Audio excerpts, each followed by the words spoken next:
I don't want to set the world on fire.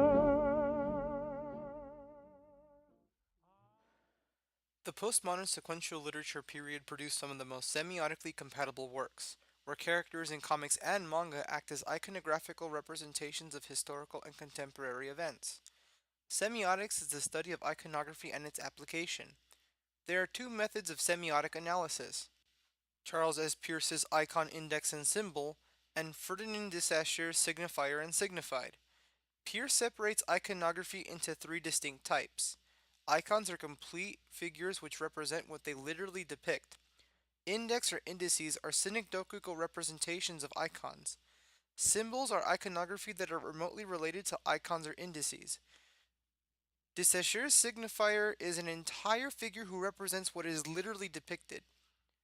A signified is the connoted meaning associated with the signifier. Semiotics requires knowledge of the historical context that is associated with the sign's meaning. In other words, the meaning depends upon the historical context in which a sign was formed. Understanding comics and manga requires transforming characters into or treating them as signs. Having characters act as icons makes them easier for semiotic deconstruction.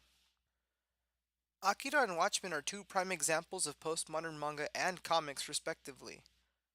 Both works use two postmodern stylistic conventions: hyperreality, the simulation of the real through a reproducible medium, and intertextuality, the textual relation that two bodies of literature share. Intertextual relationships between other works of fiction and comics makes their historical context more accessible for semiotic analysis. Hyperreality allows one to see the historical and literary connections between fiction and reality. Analyzing Akira and Watchmen demonstrates a hidden connection between semiotics and postmodern sequential literature. By unpacking the histories that create a sign's context, signs, in the form of popular characters, are then used to unpack and deconstruct the historical event where certain sequential literary works were created. Postmodern Japanese comics, or postmodern manga, was influenced by the civil unrest and government turmoil that followed the post Second World War period and stagnated well into the 1970s. Postmodern manga deconstructs traditional manga's tendency for youthful characters and Japan's obsession with the nuclear attacks. Mangaka Katsuhiro Otomo grew up during this period, where the turmoil and unrest that affected post-war Japan led to the creation of his magnum opus Akira. Akira takes place in Neo-Tokyo, 2030 AD, 38 years after an apparent nuclear explosion devastates the metropolitan area of Tokyo, which causes a fictional Third World War. Within the series, the nuclear bomb was actually a young psychic boy whose eponymous namesake and powers renders even the most powerful of nations impotent. Otama grew up during the nonsense generation, which provided the cynical tone and dystopian setting that is simulated throughout the manga. Growing up in a generation where college youth cynically criticize the state of their country, culturally and politically, has allowed Otomo to deconstruct the Japanese historical trajectory by creating a character that allegorizes the after effects of the Hiroshima and Nagasaki bombings. Otomo's fictional continuation of real history serves as a historical anti-parallel to the conditions which ended the Second World War. On the first page of the entire series, the explosion can be seen destroying Tokyo, while Fat Man and Little Boy, signifiers whose signified connotes mass destruction, have ended the Pacific theater of World War II. Akira's psychic energy causes an explosion which sparks a third global conflagration. Much manga casts youth as a force of productivity and responsibility. However, Otomo inverts this notion by having a powerful young boy ignite belligerence between nations, a trait normally reserved for adult characters. Within Akira, the eponymous psychic becomes a signifier, whose signified connotations would be that of perpetuating war and mass destruction. Otomo appropriates Fat Man and Little Boy in two ways. First, he changes the properties of the bomb, converting metal and isotopes into human flesh and psychic power, therefore changing the entire signifier. Fat Man and Little Boy are two hydrogen bombs sponsored by the American Manhattan Project that are appropriated into Akira, a young godlike psychic prodigy who's sponsored by the Japanese Esper's directive. The second way is through the appropriation of historical outcomes and meanings carried by the original signifier.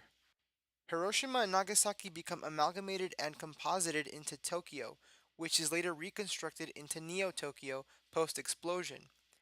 Neo Tokyo hyper-realistically signifies the state of Japan that is undergoing reconstruction, similar to that of Japan which underwent political reconstruction during its American occupation.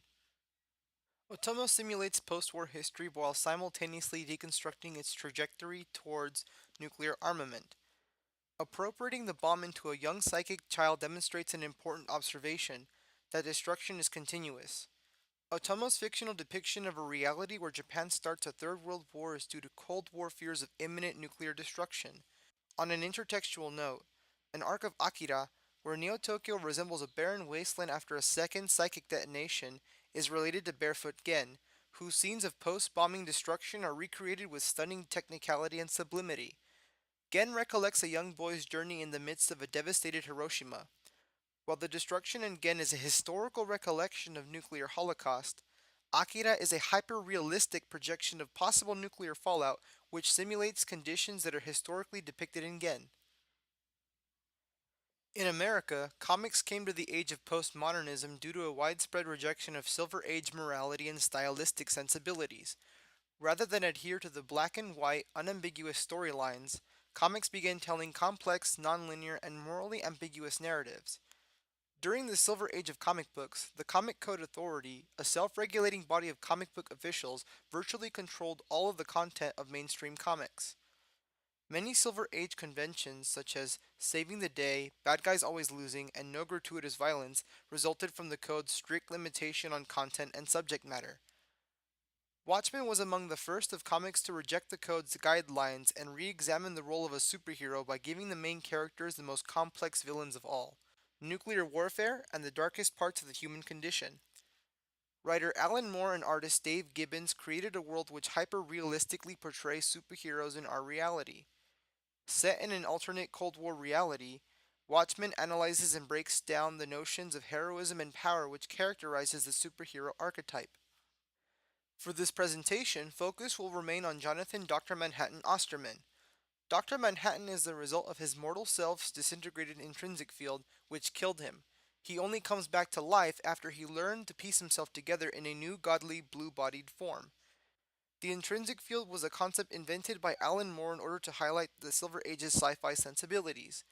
However, Moore, having studied theoretical physics, created an origin story which is more accurate than most superhero origin stories.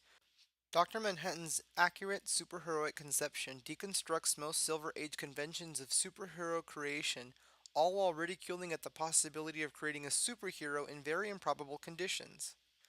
But Dr. Manhattan's origin does not stop him from being one of the more symbolically potent characters. His namesake is a more obvious reference to the American Manhattan Project, which developed the atomic superweapons Fat Man and Little Boy. Osterman's namesake serves as a reminder to America's enemies that he is a walking superweapon. As a being who can manipulate states of matter, Manhattan can control and literally shape the world. As an icon, Manhattan's existence literally embodies the pinnacle of accidental scientific discovery. On one level, Dr. Manhattan's atomic-based superpowers pay tribute to the splitting of the atom, which influenced the development of the Fat Man and Little Boy hydrogen bombs. On another level, much of the scientifically based superhero origin stories are all based on accidents. Dr. Manhattan's intertextual counterpart, Charlton character Captain Atom, was similarly created when he was accidentally left in an exploding rocket, which atomized him into his superheroic form. Indexically, Dr. Manhattan's hydrogen atom logo also represents his superheroic relation to the entire series. In the fourth issue, Watchmaker, Osterman sees all parts of his life in simultaneity while acting as a deistic superhero where he knows of the fate of humanity but does not intervene to save anyone. This is especially true when he was told by Edward the comedian Blake that Manhattan has lost his capacity for compassion after failing to stop Blake from gunning down a pregnant Vietnamese woman. He has all the power but claims none of the responsibility. He solely sees humanity at the atomic level, ignoring all other facets including emotion and intent. Symbolically, he represents the fears of Cold War nuclear weapons development and nuclear destruction. In an essay written by his colleague, Dr. Milton Glass, Manhattan is described as a man to end worlds. Dr. Glass fears that despite Manhattan's existence, Soviet Russia and America would continue stockpiling weapons in preparation for nuclear assault. Manhattan's existence also has become symbolic for nuclear escalation. The Cuban Missile Crisis was the closest to full scale nuclear war, but exaggerations of nuclear escalation in Watchmen highlight and display this fear of possible real world nuclear fallout. Akira and Watchmen have certain thematic relationships which connect both works of sequential literature. Both seem to delve into Cold War fears of nuclear destruction. The difference is how each signed character exerts and shapes that meaning into something that fits into its particular culture. One interpretation of Akira suggests that its narrative could have been created as an expression of failed revenge fantasies against America. Much of the destruction that Akira inflicts is upon Japan rather than on the United States. Watchmen comments on the powerlessness of costumed adventurers in the face of nuclear danger. Heroes who saved the day in Silver Age comics would be unable to save a nuclear threatened world. The threat of nuclear force is likely to render any efforts of traditional superheroism futile. Semiotics helps unpack comics and manga characters and the histories that influence their meanings to see how creators viewed and even made sense of the historical period which they lived in. Semiotics allows readers to gain deeper literary and artistic insight due to sequential literature's required use of reading text and viewing pictures. Comics and manga's multimodality invites multiple and simultaneous textual and artistic interpretations which should vindicate their validity as proper art and literature.